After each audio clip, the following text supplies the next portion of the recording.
क्या ये काम कर पा रहे थे तुम लोग? नहीं सर। हाँ, नो सर। No sir. ये चीजें थी में। बट अगर सोच लो वैसा हो जाए कि हाँ, तुम चाह रहे हो कि तुम चाह रहे हो कि क्या, कि वो जो पैराग्राफ हेडिंग लगा हुआ था वो ब्लैक ब्लैक बहुत घटिया लग रहा था, ब्लैक ब्लैक बहुत घटिया लग रहा था। अब कितना अच्छा होता कि वो कलर हम रेड कलर में रखते, या मेरा मेरा फेवरेट कलर मान लो येलो है तो येलो कलर में रखते। तो वो अगर हम कलर चेंज कर पाते तो कितनी अच्छी रहती। तो ये कलर चेंज करने के प्रॉपर्टी हमारे HTML में नहीं होती है। तो इस कारण से हम अब क्या करेंगे, अगला नेक्स्ट हम CSS पढ़ेंगे। हमारा HTML अभी खत्म नहीं हुआ, ये नहीं कि HTML सोचना कि हाँ सर ने अब HTML खत्म हो गया। बट ये क्या है कि अगर मैं अभी कंटिन्यूसली अगर तुमको एक सप्ताह तक सिर्फ HTML पढ़ाते रहूं, जो बहुत जगह होता है, तुम अगर बहुत जगह कोर्स करोगे तो वहां क्या करेगा, पहले पूरा HTML पढ़ाएगा एक सप्ताह 10 दिन तक। फिर वो क्या करेगा, तब जा करके वो CSS पढ़ाएगा। बट एक सप्ताह तक तुम एक ही वही black colour black colour black colour कर रहे हो। HTML हमारा सिर्फ स्ट्रक्चर बनाता है पेज का, कि हाँ हमको कहाँ पे कौन सी चीजें रखनी है। ये मेरा अगर मान लो ये गूगल मीट का थी है, इस पे हमें कहाँ पे कौन सी इमेज रखनी है, कहाँ पे क्या रखनी है, ये हमारा HTML बनाएगा। जैसे जैसे ये है, इसी में ये टेबल्स है, ये टेबल्स की स्ट्रक्चर थी, ये HTML ने बनाया। बट इसमें जो ये कलर्स लगी है, ये कलर्स हमारा CSS देता है। तो इसलिए HTML को हम फर्दर कंटिन्यू करने से पहले हम क्या करते हैं, थोड़ा सा अपना CSS का भी इंट्रोडक्शन ले लेते हैं, ताकि हम स्ट्रक्चरिंग के साथ साथ उसको स्टाइलिंग भी करना सीख सके। क्लियर है सभी को? Yes sir. Yes yes sir. कि हम सिर्फ स्ट्रक्चरिंग नहीं, हम शुरुआत से ही स्ट्रक्चरिंग के साथ साथ उसको स्टाइलिंग भी करते चले जाए।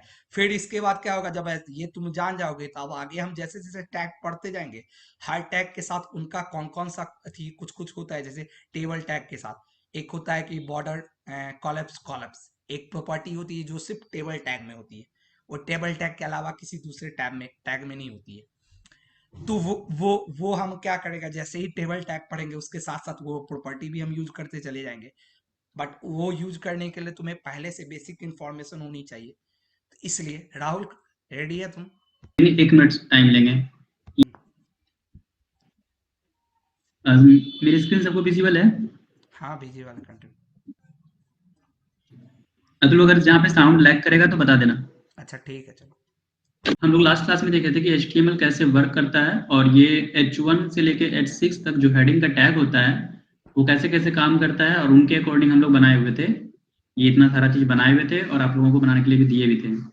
और ऐसा नहीं कि हम सिर्फ लैपटॉप में बताए हुए थे, मोबाइल उसके मैंने भी बताया होता है, जो भी पिछले क्लास में थे वो ये पता होगा। तो बेसिकली है कि बताना आव, चाहूंगे आवाज थोड़ी तुम्हारी लैग कि कर रही HTML से हम कलरिंग नहीं कर सकते। एक मिनट। हेलो। है। अब ठीक है। हेलो। हाँ अब ठीक है, ठीक है। इंटरेक्टिव नहीं बना सकते हैं, सिर्फ हम लिख सकते हैं, एक स्ट्रक्चर वे में फॉर्म स्ट्रक्चर तैयार कर सकते हैं, बट हम स्टाइलिंग नहीं कर सकते हैं। तो उसके लिए आता है CSS, जो कि हमारे कोर्सेज में है। और अगर आप लोग को दिखाना चाहेंगे, हम वो भी दिखा देते हैं कि क्या क्या चीज़ हम लोग का कवर हो चुका है और कैसे कैसे चल रहा है। यहाँ से इंट्रोडक्शन टू HTML का हो चुका है, इंट्रोडक्शन एलिमेंट्स भी हो चुका है, टैग्स अभी हम बता ही रहे हैं। इसमें से अभी H1 जितना भी एक पहले ही बता चुके हैं कि जितना भी चीज HTML में है वो हमारा टैग पे ही वर्क करता है। और अभी एक H1 टैग बताए हुए हैं, आगे और भी टैग बताएंगे जो कि बहुत सारा है, अभी नेक्स्ट क्लास में बताएंगे। अभी हम लोग बात करेंगे एट्रीब्यूट्स का, जो कि CSS में भी है और HTML में भी है, तो दोनों को हम कंबाइंड लेके चल रहे हैं। फिर अभी बता ही चुके हैं कि डिफरेंट टाइप्स ऑफ टैग आगे पढ़ेंगे। टूल्स टूल्स डिक्लेयर हो चुका है कि नोटपैड प्लस प्लस, हमारा visual studio code, notepad etcetera पे ये सारी चीज जो हमारा HTML है और CSS है, ये सारे कोड रन करते हैं। फर्स्ट प्रोग्राम जो कि ये वाला है, मेरा फर्स्ट प्रोग्राम यही था। लाइक तुम्हारा short introduction, college name, roll number, registration number, branch, और एक शॉर्ट इंट्रोड्यूस, जैसे कि हम लिखे में कि हाय आई एम राहुल, इस तरह से। तो आज हम लोग स्टार्ट करेंगे बेसिकली CSS।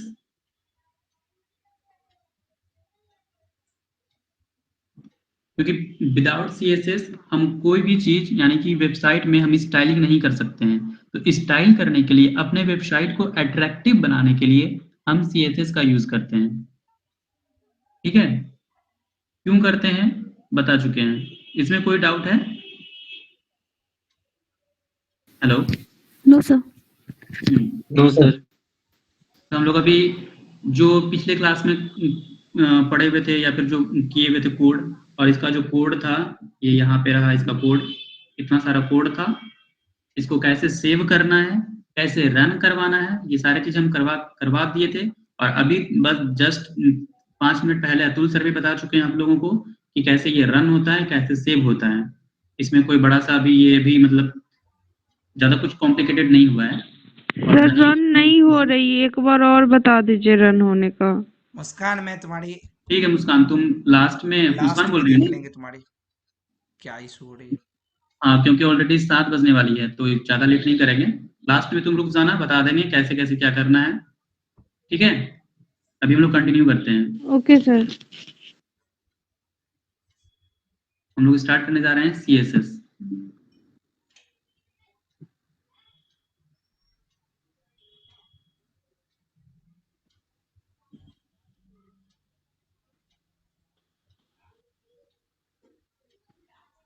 देखो,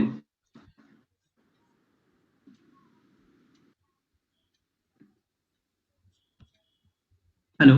सर। सीएसएस सीएसएस का मेनली काम होता है कि तुम्हारे वेबसाइट का फंक्शनैलिटी, कहने का मतलब एक अट्रैक्टिव वेब पेज और वेबसाइट बनाना। तुम उसमें कलर कैसे कर सकते हो, जैसे यहाँ पे ही तुम देख लो कि जो हम लिखे हुए हैं CSS stands for cascading style sheet. अब जो ये 2 कलर में है, ब्लैक एंड ब्लू, ये चीज तुम अपने वेबसाइट में भी कर सकते हो। तो ये चीज ओनली पॉसिबल नहीं था, ना ही HTML से पॉसिबल है, ना ही जावास्क्रिप्ट से पॉसिबल है। ये चीज CSS से ही पॉसिबल है, या फिर जो भी CSS का फ्रेमवर्क होता है वो उससे पॉसिबल होता है। बट मेनली जो जड़ बोलते हो ना, वो CSS है, कलर के लिए और अपने वेबसाइट को अट्रैक्टिव बनाने के लिए। इसलिए हम लोग CSS का यूज करते हैं। दूसरा चीज, CSS का अगर फुल फॉर्म पूछे जैसे कि HTML का हाइपरटेक्स्ट मार्कअप लैंग्वेज, तो CSS stands for cascading style sheet होता है। ये ऑब्जेक्टिव में आ सकता है, या फिर तुमसे कोई पूछ सकता है, इंटरव्यूअर तुमसे पूछ सकता है CSS क्या क्या होता है, वो बता दिए हैं। CSS का फुल फॉर्म क्या होता है, cascading style sheet. Another word में अगर बोलना चाहो तो तुम बोल सकते हो, थ्योरी की भाषा में किसी को अगर बोलना हो तो, CSS is used to define styles for your web page, including the design, layout and variants in display for different devices and screen sizes। अब यहाँ पे एक तुम टर्म टर्म तुम देखे यहाँ पे, ये layout and variation in display for different devices and screen sizes. इसका कहने का मतलब है, अगर हमको, मेरा जो ये लैपटॉप है, अभी इसमें जो ये मेरा पीपीटी दिख रहा है इतना बड़ा दिख रहा है, और इसी को अगर हम फोन में खोलेंगे तो वो फोन के अकॉर्डिंग आ जाएगा, फोन का जो स्क्रीन है उनके अकॉर्डिंग वो आ जाएगा। तो कहने का मतलब ये होता है, सीएसएस का यूज करके, हम कैस्केडिंग स्टाइल शीट का यूज करके हम अपने वेबसाइट को, वेब पेज को रिस्पॉन्सिव भी बना सकते हैं। दूसरा सबसे बड़ा इंपॉर्टेंट ये होता है सीएसएस का। समझ में आ रहा है जो हम बोल रहे हैं? पहला चीज कि अपने वेबसाइट को अट्रैक्टिव बनाना, कलर करना। और सेकंड चीज कि अपने वेबसाइट को रिस्पॉन्सिव बनाना। सर। हाँ सर बट हम लोग HTML से भी तो कलर डालते हैं ना, उसके लिए CLR आई थिंक या फिर CR कोड टैग यूज करते हैं। नहीं, सर मुझे लगता है देखो, मैंने दैट इज HTML5। वो तुम जो चीजें बता रहे हो वो HTML3 की थी, पहले थी, जो एंशियंट थी ना, जब CSS नहीं आई थी तो लोगों ने यस सर। इन्वेंशन किया था। अब CSS नहीं आई थी तो यूज तो करना था, तो फिर लोगों ने वो क्या किया था, जैसे बैकग्राउंड थी लगाने के लिए बीजी करके आती थी एक टैग। यस सर, मैंने 7 स्टैंडर्ड में पढ़ा हुआ है ये सब, हाँ, वो BG बीजी करके आती CLR थी ये सब वो मैंने पढ़ा हुआ है, वो फॉन्ट भी चेंज किया हुआ है मैंने। हाँ, वो HTML3 में आती थी। जब CSS का नहीं हुआ था तो लोगों ने क्या किया था कि अब स्टाइलिंग तो करनी है, तो उन्होंने बहुत सारे एट्रीब्यूट्स का यूज किया हुआ था, जो बीजी करके आती थी या फिर CLR होती थी, वो पहले यूज यस होती सर। थी। अब के अगर तुम HTML5 यूज कर रहे हो तो मे बी वो तुम्हारा काम नहीं करेगा। अगर तुमने डॉक टाइप HTML लिख दिया, एक तुमने HTML की डॉक्यूमेंट बनाई जहां तुमने डॉक टाइप HTML लिख दिया, यानी तुमने ब्राउज़र को बता दिया कि ये जो HTML फाइल है, ये HTML5 की फाइल है, और जब भी आप तुमने बता दिया HTML5 की फाइल है, तो मे भी हो सकता है कि तुम्हारा वो बीजी जो तुमने लिखा, वो बीजी तुम्हारा ब्राउजर नहीं रिकॉग्नाइज करेगा, या एंशियंट ब्राउजर जो जितने भी नए नए ब्राउजर है, ये मॉडर्न ब्राउजर उन सभी को नहीं रिकॉग्नाइज करते। तो ऐसा नहीं है कि नहीं किया जा सकता था, बट वो पहले होता था जब CSS नहीं आई थी तब। अब CSS आने यस के सर। बाद वो सारी चीजें CSS से होती है। Okay sir. तो बट आपने भी तो यूज नहीं किया था डॉक टाइप, लेकिन वो रीड कर लिया था ब्राउजर से। डॉक टाइप मैंने वो लिखा हुआ डॉक है। टाइप उसने ब्राउजर ने ये नहीं रीड किया कि वो 5 की है। मैंने वो 5, मैं ये कहाँ बोला, डॉक टाइप हमारे ब्राउजर को बताता है ये 5 की फाइल है। ऐसा नहीं है कि डॉक टाइप तुम्हारा कंपलसरी है। डॉक टाइप अगर नहीं भी लिखोगे तो ब्राउजर में रन होगा, बट होगा क्या कि आगे जाकर के जैसे कुछ कुछ टैग्स ऐसी है जो सिर्फ HTML5 में आई हुई, जैसे ऑडियो टैग, वीडियो टैग, ये सारी टैग HTML5 से पहले नहीं थी, HTML5 में ही इम्प्लीमेंट हुई। तो अगर तुमने डॉक टाइप HTML नहीं लिखा, तो ऑडियो टैग, वीडियो टैग, ऐसे करके जो टैग्स HTML5 में आई है, वो टैग तुम्हारी यूज नहीं होगी। अभी हमारा क्या था कि हमने ऐसा कोई टैग नहीं लिखा था कि जो HTML5 में नहीं, HTML5 से पहले नहीं थी। इस कारण हमारे उस पेज को ब्राउजर ने रीड कर लिया। इट मींस हमें सारे टैग को रन करने के लिए डॉक टाइप का लिखना हाँ जरूरी है। हाँ, कि अगर तुम्हारा इन फ्यूचर सारे, हम ये थी एक इंश्योर करने के लिए कि हमारा, क्योंकि हमें नहीं पता, हम जब स्ट्रक्चरिंग स्टार्ट कर रहे हैं तो हमें नहीं पता है कि हम आगे जा कर के नीचे में कहीं कोई मॉडर्न टैग तो नहीं यूज करने जा रहे हैं। तो हम एक उससे बचने के लिए पहले ही हम अपना एक क्या करते हैं, प्रिकॉशन लेकर के यस चलते सर, हैं सेफ कि हम साइड। अपने ब्राउजर सेफ में साइड। डॉक टाइप यूज कर लेते हैं। ठीक है, ये दो चीज क्लियर हो गया। Sir quotation tag, bold tag, italic, underline का यूज हम लोग HTML टैग में करते हैं या CSS टैग में? देखो ये सब टैग यूज होती है, बट ये बोले ना, ये सारी टैग, ये जो सेंटर टैग भी तुमने अभी देखा, ये सारी टैग HTML4 की टैग है। जो पहले अब ये काम हम CSS से भी कर सकते हैं। तुम इटैलिक करने के लिए एक इटैलिक टैग मारते हो, और इधर में CSS के थ्रू भी तुम फॉन्ट स्टाइल करके आता है, आगे जाके प्रॉपर्टी पढ़ोगे, font dash style colon italics bold, उससे भी हम कर सकते हैं। तो वो चीजें मैंने बोला ना कि जब CSS नहीं थी हमारे पास, तब ये सारी टैग्स थी। अब इन सभी कहाँ, एक थोड़ा अभी सेंटर टैग ही यूज होता है, बाकी ये इटैलिक्स टैग, ये सब टैग नहीं यूज होती है उतनी। और देखो मेनली ये चीज HTML5 में इसलिए इनहांस किया गया है क्योंकि अगर तुम HTML में सब चीज इंक्लूड करते जाओगे तो फिर वो कोड लेंदी हो जाता है, तो उनको सॉर्ट करने के लिए भी एक अलग प्लेटफॉर्म दिया गया है इसको।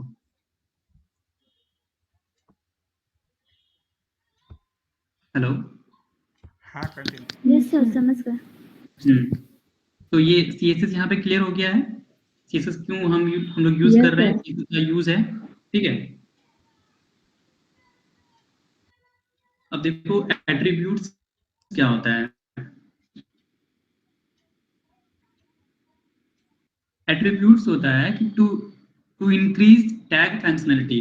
हम लोग टैग पहले ही देख चुके हैं, जो हम लोग का जो टैग है उनका यूज करके टैग का जो टू इंक्रीज टैग फंक्शनलिटी, अब जो हम टैग में जो भी फंक्शनलिटी लगाएंगे उसके फंक्शनलिटी को इंक्रीज करेगा। जैसे मान लो कि अभी हम CSS पढ़ रहे हैं, CSS स्टार्ट करेंगे, उसमें तुमको दिखाएंगे कि कैसे ये इंक्रीज करता है, कैसे फंक्शनलिटी मतलब वो फंक्शनलिटी दिखाता है टैग फंक्शनलिटी को। मान लो कि ये टैग है, यहाँ पे एग्जांपल दिए हुए हैं H1 H2 H3।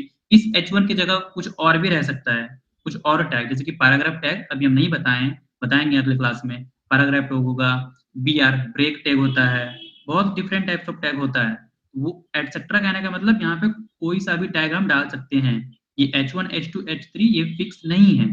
और एट्रीब्यूट्स में देखो, अगर हम लगा दिए कि H1 style equal to colour colon blue, और ये भी याद रखना कि ये जो लिखे हुए style equal to colour colon blue, ये डबल इन्वर्टेड कॉमा के अंदर रहना चाहिए और उससे पहले सेमीकोलन से बंद होना चाहिए। जो यहाँ पे तुम्हारा स्टाइल इक्वल टू कलर दिख रहा है, इसको हम लोग एट्रीब्यूट्स या फिर प्रॉपर्टी बोलते हैं। और जो कलर के बाद जो हम जो भी वैल्यू देते हैं, जैसे ब्लू कलर दिए हुए हैं, या फिर कलर डिफाइन करने का दो तरीका होता है। एक तुम्हारा अपना लैंग्वेज में दो, जैसे कि ये वर्ड में हो गया ब्लू, दूसरा कोड में भी देते हैं हम लोग हैश करके, वो कोड भी कलर कोड भी होता है। तो कलर कोड उतना मेनली अभी मतलब नहीं बता रहे तुम लोग को, बाद में बताएंगे, क्योंकि वो थोड़ा डिफिकल्ट होता है याद रखना। वो भी बता देंगे जो जो इजी होता है, जैसे कि जो भी इजी होगा वो तुम लोग को हम बता देंगे। बाकी कलर कोड बहुत सारा होता है, वो किसी को भी याद नहीं रहता है, तो वो भी हम बता देंगे कैसे यूज करते हैं। सिंपली है, यहाँ colour colon equal to hash करके यूज कर सकते हैं, हैश और कलर कोड, वहां पे कलर कोड चिपक जाता है ब्लू के कलर में। तो हम सीधा बताना ये चाह रहे हैं कि ये टैग है मेरा और ये एट्रीब्यूट्स है मेरा, और ये जो एट्रीब्यूट्स के अंदर जो मेरा ये स्टाइल इक्वल टू कलर है वो एट्रीब्यूट से प्रॉपर्टी कहलाता है, और ब्लू जो होता है वो वैल्यू होता है। ये हमारा जो एट्रीब्यूट्स डिफाइन करने का ये एक तरीका है, और एट्रीब्यूट्स क्या होता है वो भी हम बता दिए हैं। टू इंक्रीज टैग फंक्शनैलिटी, जो हमारे टैग के फंक्शन को इंक्रीज करता हो। एट्रीब्यूट्स में कुछ प्रॉब्लम है? एट्रीब्यूट्स को कैसे डिफाइन किया जाए? No sir. क्या बोलते हैं एट्रीब्यूट्स, कैसे किसको क्या बोलते हैं? कुछ भी दिक्कत?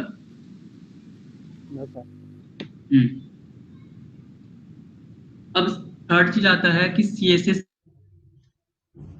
सेलेक्टर चाहिए। अब सबसे पहले CSS सेलेक्टर आता है, तो CSS तो पता हो गया। अब CSS का सेलेक्टर क्या होता है? तो सेलेक्टर कुछ नहीं होता है, it means you can choose any HTML element and you want to style it.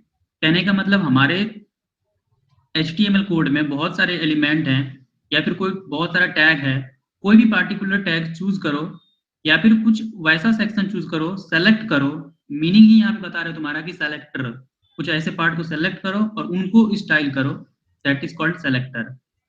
अब सेलेक्टर जो होता है वो 3 टाइप का होता है, tag selector, class selector, ID selector.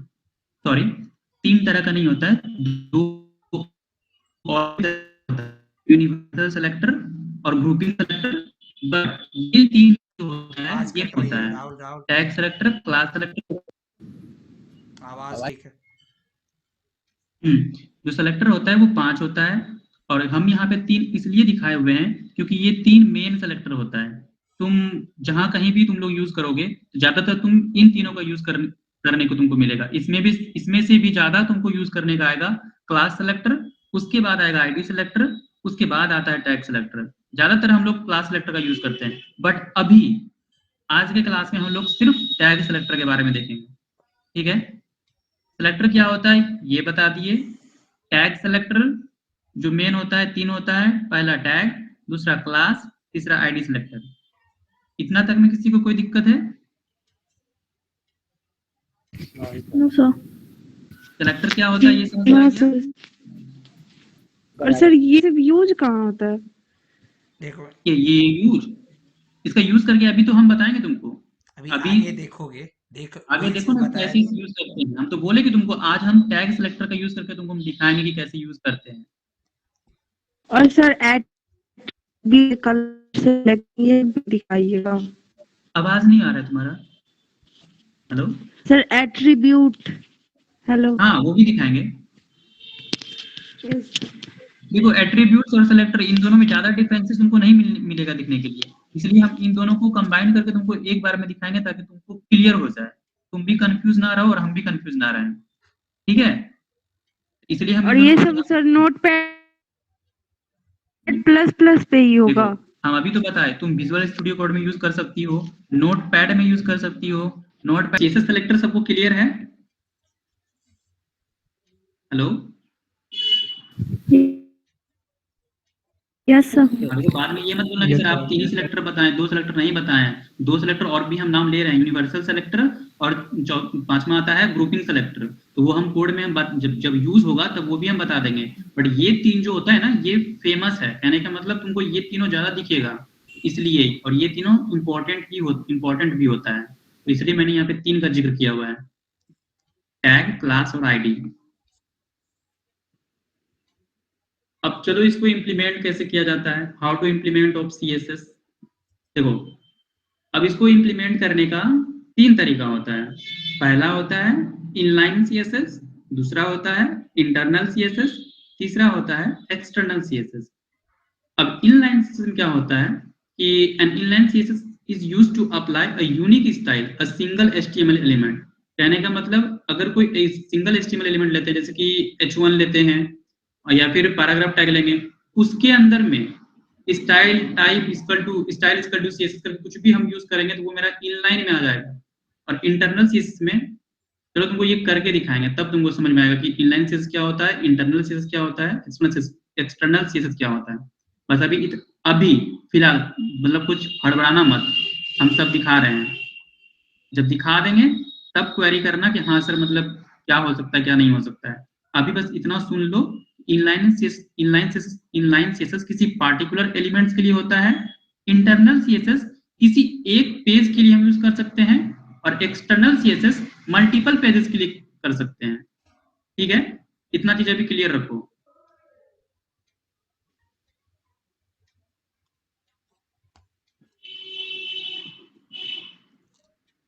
अब जिसको ज्यादा समझ में आता है तो वो साथ में कोड कर सकता है, या नहीं तो पहले देख लो, फिर हम टाइम देंगे, फिर वो अप्लाई करना। नहीं समझ में आएगा तो फिर पूछना। ठीक है, चलो सबसे पहले हम इनलाइन सीएसएस का बात करते हैं कि इनलाइन सीएसएस कैसे अप्लाई किया जाए। देखो, इनलाइन सीएसएस के लिए कुछ नहीं होता है,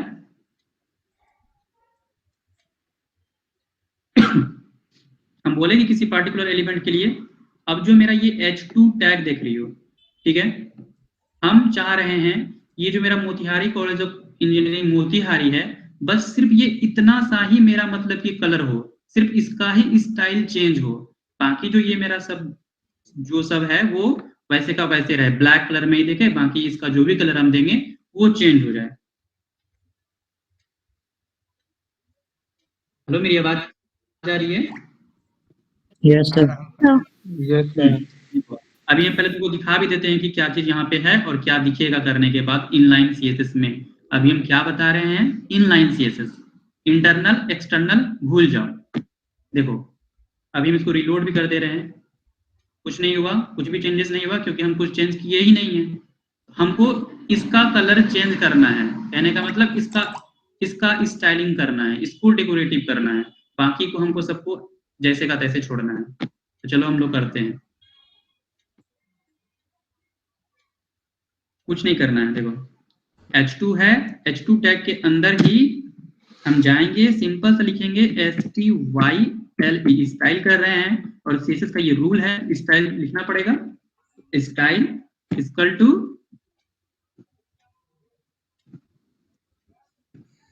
डबल इन्वर्टेड कॉमा, उसके बाद कलर, उसके बाद वैल्यू दो। चलो हम ब्लू देते हैं, ब्लू दे दिए। अब Ctrl+S सेव करो, या नहीं तो जिसको शॉर्टकट नहीं आता है यहां से जाओ, यहां से सेव एज करो, सेव एज गए। अब मेरा फोल्डर जहां पे वो एग्जिस्ट करता है सर उसके अंदर छूट गया था बोलने के बाद। अच्छा एक मिनट, हम तो बता दे रहे हैं अभी, जिस फोल्डर में तुम्हारा एग्जिस्ट कर रहा है उस फोल्डर के अंदर गए, और फिर यहाँ पे हम सेव किए हुए हैं। यहाँ पे तो हो एक गया है। चीज होती है semi colon, actually semi colon यहाँ पे तुम्हारी इन्हें अगर तुम एक अथी स्टाइलिंग कर रहे हो, एक ही प्रॉपर्टी यूज कर रहे हो, तो सेमी कॉलन कंपलसरी नहीं। एक्चुअली सेमी कॉलन सीएसएस में क्या होती है तुम्हारी, जैसे सी पढ़े हो ना सब कोई, तो सी में सेमी कॉलन का क्या यूज होता था, सी में सेमी कॉलन हमें ये बताता था कि हमारा लाइन यहाँ पे एंड कर गया। ऐसे उसके ही बाद कुछ भी नहीं होता है। हाँ, ऐसे ही सीएसएस में क्या होता है टर्मिनेशन ऑफ लाइन। हाँ, इसमें सीएसएस में क्या करता है, ये तुम्हारा सेमी कॉलन बताता है कि आपका प्रॉपर्टी यहाँ पे खत्म हो गया, अब यहाँ से दूसरी प्रॉपर्टी स्टार्ट हो रही है। तो सेमी कॉलन कंपलसरी तब हो जाता है जब हम यहीं पे अगर मान लो कलर कॉलन ब्लू है, फिर इसके बाद हम बैकग्राउंड कलर लगाए, तो फिर वहां पे अगर हम सेमी कॉलन नहीं डालेंगे तो मेरा बैकग्राउंड कलर वाला प्रॉपर्टी काम वर्क नहीं नहीं करेगा। वर्क नहीं करेगा। तो ये मत याद रखना कि हाँ अगर एक प्रॉपर्टी हम यूज कर रहे हैं तो वहां सेमी कॉलन हमें लगाना ही है। हाँ, एक से ज्यादा ही यूज कर रहे हो तो वहां सेमी कंपलसरी है। तो अभी हम लोग इसको सेव कर लिए हैं, सेव करने का तरीका बता दिए हैं। हम शॉर्टकट यूज करते हैं, Ctrl+S से सेव होता है, जिसको नहीं आता है वो फाइल में जाके अपना सेव कर लेगा, वो भी बता दिए हम कैसे करना है। अब हम लोग जाएंगे वहां सिंपल से अपने वेबसाइट पे, ब्राउजर्स पे जाएंगे, इसको रिलोड करेंगे। देखो चेंज हो गया। Yes sir. अब बताओ पहले ज्यादा बेटर लग रहा था कि अभी बेटर लग रहा है? अब सर। इसलिए हम लोग CSS का यूज करते हैं कि अपने वेबसाइट को, अपने वेब पेज को, अपने वेब एप्लीकेशन को डेकोरेटिव बनाने के लिए। सर हाँ अगर बताओ। इसमें हम मोतिहारी कॉलेज ऑफ इंजीनियरिंग जो है उसको अलग कलर और जिसके बगल में मोतिहारी उसको अलग कलर करना चाहे तो? हाँ तो देखो, इसको भी करने का 2 तरीका होता है। तुम थोड़ा ज्यादा आगे जा रही हो, बट हम बता देते हैं। देखो, या तो अभी हम जितना बताए हुए हैं, अभी हम जितना बताए हुए, कितना बताए हुए हैं? अभी तो सिर्फ हम हेडिंग टैग बताए हुए हैं। यस इस सर। ये जो मेरा पार्ट है, ये मोतिहारी, इसको एक अलग टैग में दे देंगे। मान लो कि अगर इसको H2 में दिए हुए हैं, इसको अगर H3 में दे देंगे तो वो हो जाएगा। और दूसरा चीज, अगर तुम वो बोलोगी कि सर मतलब कि ये मोतिहारी कॉलेज ऑफ इंजीनियरिंग भी ऐसा रहना चाहिए और इसके बगल में जस्ट ये जो दिख रहा है मोतिहारी, वो भी रहना चाहिए। क्योंकि यस अभी सर। अगर हम नेक्स्ट टैग में लिखेंगे ना, अगर इसको हम अलग टैग में दे दिया जाए, H3 में दे दिया जाए, चलो ये भी करके दिखाते हैं। तो नेक्स्ट लाइन हो जाएगा सर। हाँ, वो नेक्स्ट लाइन सर में तो आ जाएगा। पहले सुन सर तो लो। इंजीनियरिंग और मोतिहारी के बीच में भी तो रिंग ब्रैकेट कलर का तो लगा सकते हैं ना? किसमें किसमें? इंजीनियरिंग और मोतिहारी के बीच में। सब में लगा सकते हैं, बता तो रहे हैं, सुनो तो पहले। या तो वैसे कर सकते हैं, या दूसरा तरीका होता है कि स्पैन टैग का यूज करके हम लोग कर सकते हैं। हम बोले तो आगे बहुत सारा टैग है, वो बताएंगे। समझ में आया? कौन पूछ रही थी? मतलब हमको तो यहाँ से नहीं दिख रहा है। मानसी थी। फिर मैं पूछ रही थी। मानसी। अरे वैसे पता नहीं चलता है, नाम बताओगे तभी तो, हमको यहाँ से नहीं मानसी दिख सर। मानसी रहा। बोल हाँ, तो रहे। अभी समझ में आया कैसे करना है मानसी? Yes sir. नहीं, देखो, जहां भी कंफ्यूजन हो वो पूछ सकती हो। सर बट आपने कलर चेंज करके नहीं दिखाया वो। ठीक है, दिखा देते हैं।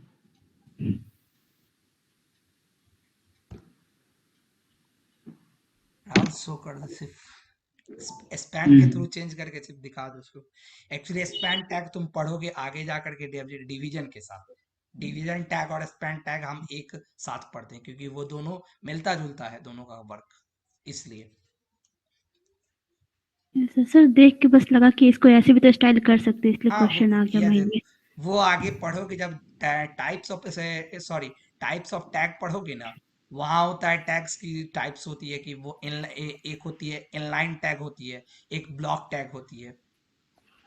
तो वहाँ इनलाइन टैग वो टैग होती है जिसकी थी रेंज सिर्फ उसी लाइन पर रहती है जिस लाइन में उसको यूज किया जाता है। और ब्लॉक टैग का रहता है कि वो पूरा ब्लॉक बना के चलता है, जैसे डिवीजन टैग होता है वो ब्लॉक बना के चलता है। और फिर स्पैन टैग हो गया, या अभी तुम H2 टैग देख रहे हो, हेडिंग टैग हो गया। तो ये सारी टैग हो गई। इमेज टैग आगे देखोगे, ये सारी टैग होती है जो लाइन टैग होती है, इसकी रेंज सिर्फ उसी लाइन पर रहती है जहां तक वो यूज होता है। वैसे ही स्पैन टैग भी होता है तुम्हारा, वो जहां जितने तक तुम्हारी कंटेंट है उतने तक की उसकी वैलिडिटी रहती है। तो वो तुम्हारी ओके। एडवांस थोड़ी प्रॉपर्टी हो जाती है, इसलिए।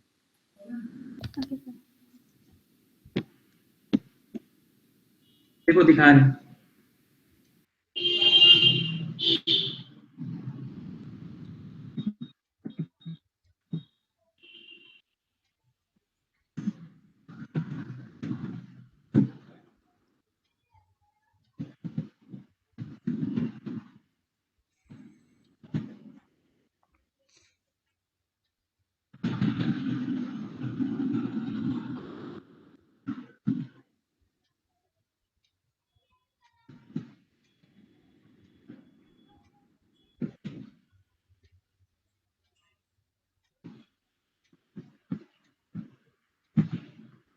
एक मिनट, स्पैन टैग को बंद ही स्पैन को किया। तुमने बंद नहीं किया। हाँ, स्पैन को बंद नहीं किए हुए हैं।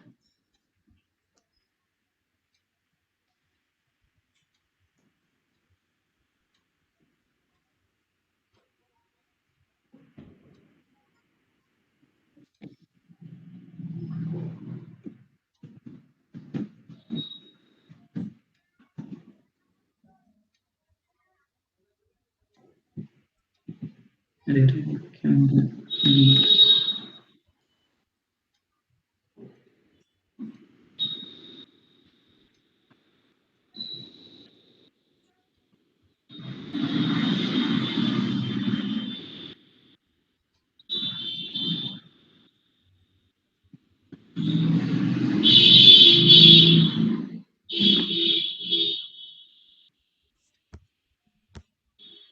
जिस ऑर्डर में खुलता है उसके अपोजिट ऑर्डर में वो उसका क्लोजिंग होता है। देखो ये सेंटर भी चला गया। तो चीजें ये है, क्लियर है? Yes sir. तो ये था हमारा एक एग्जाम्पल था तुम्हारा इनलाइन सीएसएस का, जहां हम लोग क्या कर रहे थे, एक किसी डॉक्यूमेंट पे एक किसी टैग पे हम लोग सीएसएस लगा करके उसको ये कर रहे थे। ये हमारा एक था सिंगल। राहुल हाँ आगे कंटिन्यू करो तो। कर कंफ्यूजन दूर हो गया मानसी? Yes sir. हाँ, क्योंकि हम तो सोच में पड़ गए थे ना, क्योंकि नहीं दिखा पाएंगे तो फिर गड़बड़ हो जाएगा। मेरा पता नहीं क्यों नहीं रन कर रहा था। वो सिस्टम की होती है, कुछ कुछ सिस्टम में इशू कभी कभी हो जाती है, उसमें ऐसी नहीं है। कोड ऐसा होता है बहुत बार। तो ऐसा अगर जब हो ना, तो एक चीज होता है उसके लिए कि उस फाइल को बंद करके फिर से फाइल ऑन। ब्राउजर कभी कभी डिटेक्ट नहीं करते रहता कोड।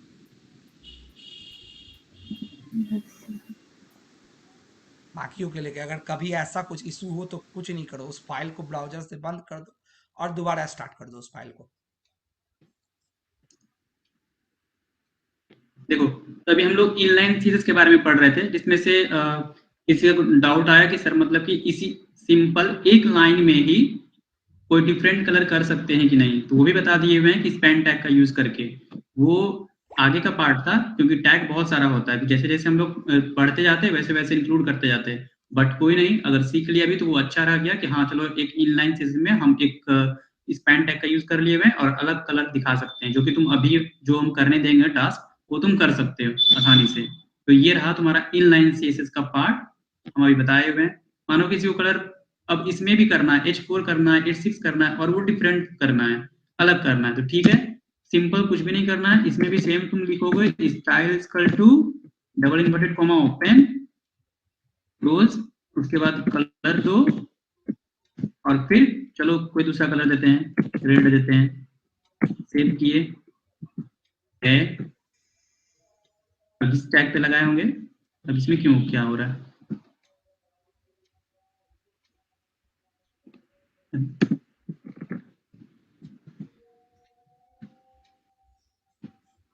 रुक जाओ, मेरा कुछ प्रॉब्लम हो रहा है इसका। क्या हो गया ना? नहीं ये रन क्यों नहीं कर फाइल रहा? से क्लोज नहीं किए हैं सर, क्या क्लोज नहीं किए हुए? फाइल दूसरा वाला दूसरा वाला क्लोज नहीं किया? क्या क्लोज नहीं किए नहीं हुए? नहीं नहीं, नीचे तुम्हारा स्टाइल रेड जो सर कोड सही है स्टाइल सर, सही कोड है। वो सही है, वो सही है। हमारा इस फाइल को काट करके फिर से ओपन करो। हाँ वही करना पड़ेगा लगता है वो मुझे। फाइल को कट करो और फिर से दोबारा ओपन करो। वो तुम्हारा वो फाइल अपडेट नहीं ले रहा है तुम्हारा, इस कारण इस फाइल को खोलो और दोबारा से फिर से खोल दो।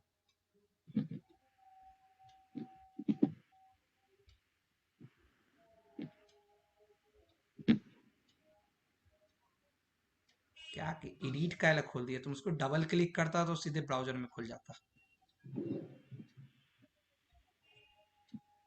एक मिनट, ठीक है।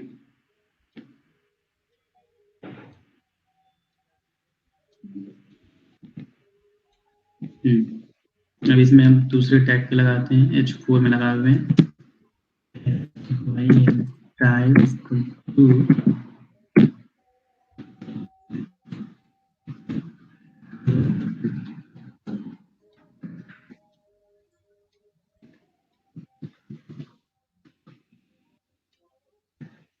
हो गया। अब चूंकि हम यहाँ पे अभी क्लास और आईडी के बारे में नहीं पढ़ रहे हैं, इनलाइन सीरीज के बारे में पढ़ रहे हैं, तो जितना भी अलग अलग एलिमेंट है, जितने भी अलग अलग टैग हैं, तो सब पर लगाना पड़ेगा, तब वो हमको विजुअलाइज होगा। ठीक है, तो अभी हम ये दो करके दिखाए हुए हैं, तो तुम लोग को जितना भी मतलब जो भी चीज तुम कर सब में इनलाइन सीरीज का यूज करके तुम प्रैक्टिस करोगे। तो और हाँ, एक चीज और बताना चाहेंगे यहाँ पे, जो हम तुम लोग को एट्रीब्यूट्स बताए हुए हैं, वो भी बताना चाहेंगे कि यहाँ पे एट्रीब्यूट्स कोई बता सकते हैं यहाँ पे एट्रीब्यूट्स कौन सा है और वैल्यू कौन सा है? क्योंकि वो बताने का मतलब हम तुमको पहले ही बताए हुए थे कि आगे बताएंगे और वो चीज क्लियर होगा। बताओ कोई यहाँ पे एट्रीब्यूट्स क्या है और वैल्यू क्या है? स्टाइल सर ये कलर एट्रीब्यूट है और वैल्यू स्टाइल देखो एक यहाँ वैल्यू पे और टैग है, यहाँ पे कलर एक रेड मिनट एक मिनट एक मिनट यहाँ पे देख लो पहले, ये टैग है, ये एट्रीब्यूट्स है जो कि हम बताए हुए थे कि एट्रीब्यूट क्या होता है, और एट्रीब्यूट किसको बोलेंगे और वैल्यू किसको बोलेंगे। तो यहाँ पे बताओ कि यहाँ पे क्या एट्रीब्यूट है और क्या, सॉरी, एट्रीब्यूट और प्रॉपर्टी क्या है और वैल्यू क्या है। स्टाइल को एट्रीब्यूट, वैल्यू कलर है सर। स्टाइल देखो ये जो तुम्हारा है H2, ये तुम्हारा टैग हो गया, ठीक है, इसके जगह कुछ भी रहेगा हम बताए हुए थे, ये टैग हो गया, ये तुम्हारा एट्रीब्यूट हो गया, और ये जो हम डिफाइन कर रहे हैं यहाँ पे, ये मेरा वैल्यू हो गया। देखो तो पूरे अब कलर्ड ब्लू जो है ना, वो पूरा जो डबल इन्वर्टेड कॉमा के अंदर है वो उसकी वैल्यू हो गई। और स्टाइल तुम्हारा पता है कि एट्रीब्यूट है, और स्टाइल के बाद जो इक्वल टू के बाद डबल इन्वर्टेड के कॉमा के अंदर जो भी चीजें रहेगी वो सारी वैल्यू है। कलर भी वैल्यू है, ब्लू भी वैल्यू है।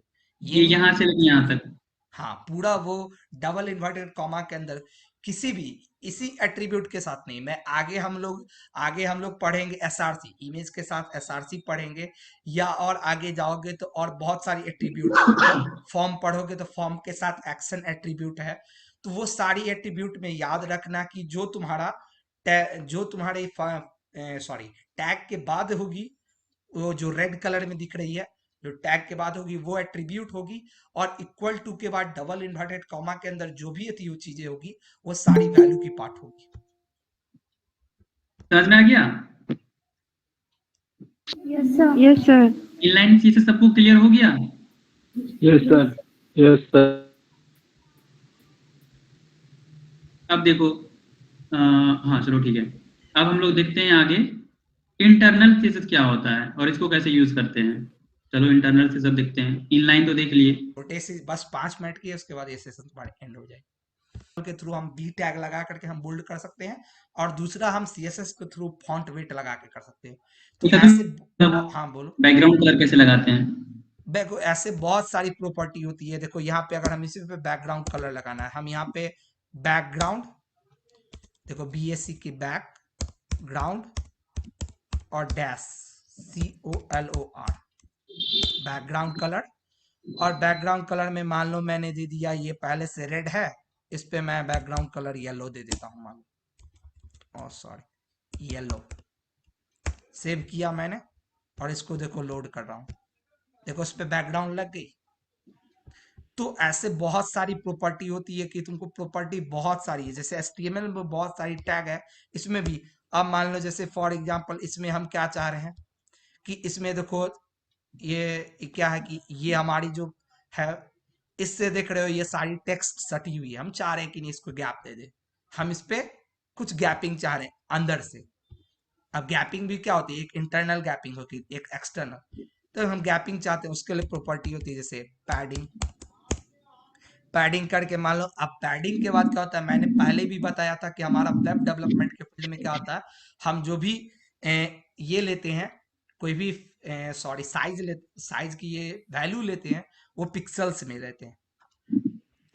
HTML वेब डेवलपमेंट में कोई भी अगर वैल्यू लेते हैं, न्यूमेरिक वैल्यू लेते हैं, तो हमेशा पिक्सल में होता है। जैसे मैं अगर यहाँ पे 5 लूँ, 5 डायरेक्ट लूंगा कुछ नहीं होगा, बट मैं 5 पिक्सल लूंगा। तो अब ये क्या करेगा, चारों ओर से देखो इसके 5 पिक्सल की देखो थोड़ी सी गैप बढ़ी, नहीं तुम्हें पता चल रहा है इस 5 को चलो हम 20 मतलब एक दिखा देते हैं लोगों की प्रॉपर्टी कैसे कैसे लगती है, प्रॉपर्टी कैसे कैसे लगती है वो हम अभी बता नहीं रहे हैं। प्रॉपर्टी कैसे कैसे लगती है वो चीज बहुत चीज। देखो ये कैसे गैप ले ली, तो ऐसे करके मल्टीपल्स। अब देख रहे हो मैंने हर एक प्रॉपर्टी के बीच में गैप दिया। अगर मैं यहाँ पे इसकी सेमीकोलन हटा दूं और गैप ही रहने दूं, देखो ये क्या करेगा, वो प्रॉपर्टी को इम्प्लीमेंट ये करेगा। चीजें देख रहे हो? और ये सर वो बस वो तो सिंगल लाइन का बैकग्राउंड हुआ, ये पूरा स्क्रीन का बैकग्राउंड कैसे होगा? उसके लिए हमें फिर बॉडी पे लगाना पड़ेगा। हम बॉडी को स्टाइलिंग करेंगे, बॉडी पे हमारा, क्योंकि ये पूरा ये जो पूरी स्क्रीन तुम देख रहे हो ना ब्राउजर की, ये पूरी ब्राउजर हमारी बॉडी टैग की पार्ट होती है। हम बॉडी टैग में कुछ भी लिखेंगे, देखो बॉडी टैग के बाहर अगर हम कुछ लिखते हैं, ये देखो मेरे स्क्रीन पे जनरली नहीं आती है, आज तो जाएगी बट जनरली ये नहीं आती। तो अगर हमको पूरे पेज को स्टाइलिंग करना है तो हमें हमेशा बॉडी टैग पे लगाना पड़ेगा। बॉडी टैग पे हम मान लो हम लगाए बैकग्राउंड कलर, देखो बीएससी के background colour.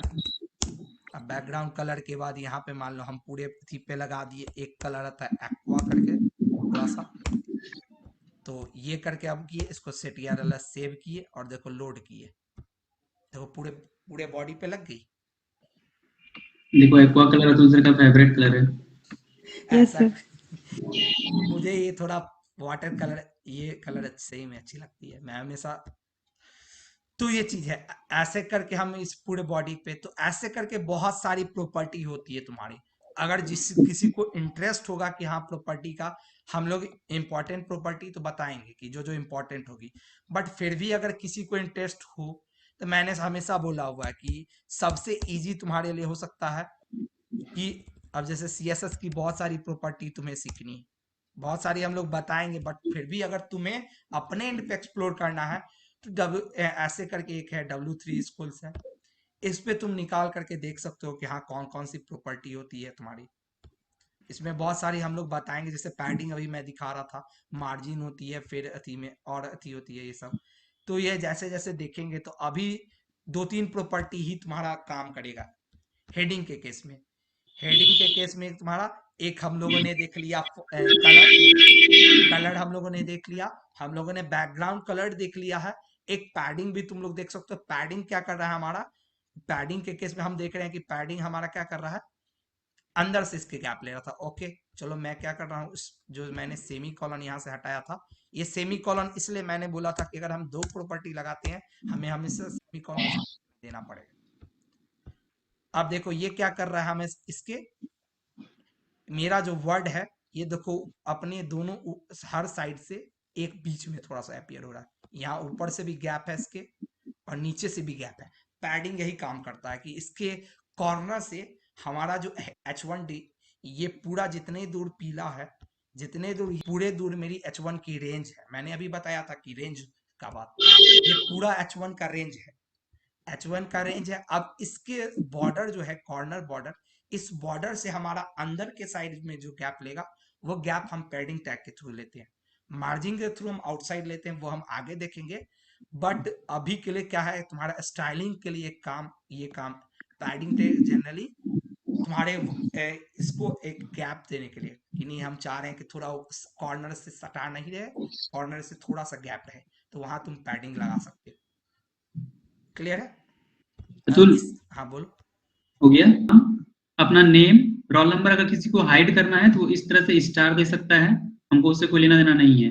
Roll number, registration number, branch और एक शॉर्ट इंट्रोड्यूस, मतलब अपने आप को थोड़ा सा इंट्रोड्यूस करो, मतलब हम एक लाइन में लिखे, तुम 2-3 लाइन लिखना। और अभी जितना भी जो चीज बताए गए हैं, मतलब पैडिंग बताया गया है, बैकग्राउंड कलर कैसे लगाया जाता है, कलर कैसे लगाया जाता है, और आवाज कट रहा है, राहुल आवाज कट रहा है।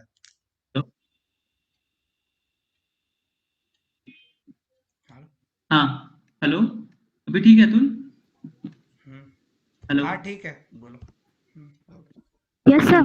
तो अभी हम लोग जितना भी चीज बताएं तुम लोग को कि पैडिंग कैसे लगाते हैं सीएसएस का यूज करके, फिर फॉन्ट कलर कैसे करते हैं, तो जितना भी चीज बताए हुए सीएसएस का वो सारा चीज इसमें अप्लाई करना है। अब ये नहीं कि मतलब पूरा मतलब कि पूरा कचरा कर देना है, मतलब इसको इनलाइन सीएसएस का यूज करके तुम कितने अच्छे से इसको डेकोरेट कर सकते हो, अपने वेबसाइट को तुम कितने अच्छे तरीके से प्रेजेंट कर सकते हो, ये कल होना चाहिए गिटहब पे अपलोड, और हम लोग उसको देखने वाले हैं। और जिसका अच्छा होगा उनको कुछ मौका दिया जाएगा और उनका मार्किंग होगा कि सबसे बेस्ट किनका होगा, क्योंकि तुम एक चीज अभी सिर्फ पढ़े हो इंटरनल सीएसएस, और उनका यूज करके ही तुमको बताना है, और तुम समझ सकते हो या फिर समझ सकती हो, काफी अच्छा चीज बताए गए हैं हम लोग। सिर्फ इनलाइन का यूज करके तुम जितना ज्यादा अट्रैक्टिव बना सकती हो या फिर बना सकते हो।